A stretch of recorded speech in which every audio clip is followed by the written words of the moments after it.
Hi guys, today we're going to speak about the Great Depression, its causes, and its effects. The American economy was actually in trouble for many years, but credit hid all the problems. The first and foremost sign of the Great Depression was the stock market crash. The stock market crashed on October 29, 1929. This day was known as the Black Tuesday. The crash was also known as the Wall Street crash. More than $14 billion were lost on shares.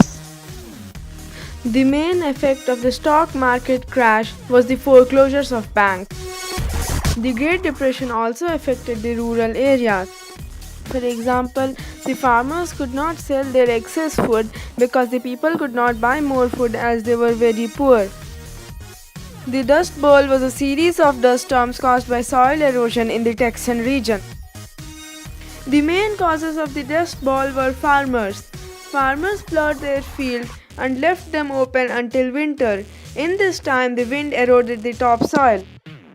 The main geographic cause of the Dust Bowl was the drought that took place in this region. Herbert Hoover was the President of the United States during the term of the Great Depression. President Hoover took 7 steps to get US out of the Great Depression. First step was the Smoot-Hawley tariff. It increased the price of the US goods. The second step was presidential optimism. He encouraged people to think of this as a temporary problem. This really did not solve anything and angered many Americans. In the third step, Hoover cut down the taxes so that people could spend more money. As the fourth step, Hoover pleaded with big businesses so that they could give jobs to more people. In the fifth step, Hoover asked all the state and local governments to get involved to find solutions and help people. Hoover asked Americans to be charitable and give loans to other people as the sixth step. This program gave federal government loans to banks and businesses to help readjust themselves. It was a very good idea, but it took too long for federal aid. The wealth was distributed very unevenly during the Great Depression. The richer 1% of the people had as much money as the lower 49%, but the rich people did not buy 50 times as much food or goods as the poorer people did. This caused the American economy to fall apart.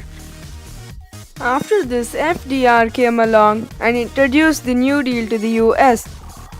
The New Deal was the set of federal programs launched by President Franklin D. Roosevelt after taking office in 1933 in response to the calamity of the Great Depression.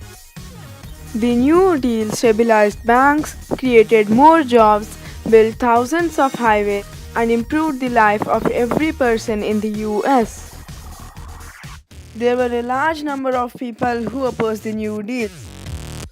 One of the main persons who opposed the New Deal was Huey Long. He was an earlier supporter of Franklin D. Roosevelt who turned after him because he thought the New Deal was too beholden to big businesses. Charles Cowen was another supporter of FDR who turned against him. Cowen did not like the New Deal because it only supported the big businesses and the farmers were thrown out of it. Cowen started disliking Roosevelt so much that in a press conference he called Franklin D. Roosevelt Franklin double-crossing Roosevelt. Even the Supreme Court agreed that most of the parts of the New Deal were unconstitutional. The New Deal changed the role of the federal government completely. Before the New Deal, the federal government was lazy. It just watched the economy rise or fall and did not provide anything to the people. After the New Deal, the role of the federal government completely changed. They started looking after the people. They provided FDIC for bank deposits. It also guaranteed Social Security and Medicare to the elderly. The government also reduced taxes, increased spending, and did many other things when the economy ran into a recession.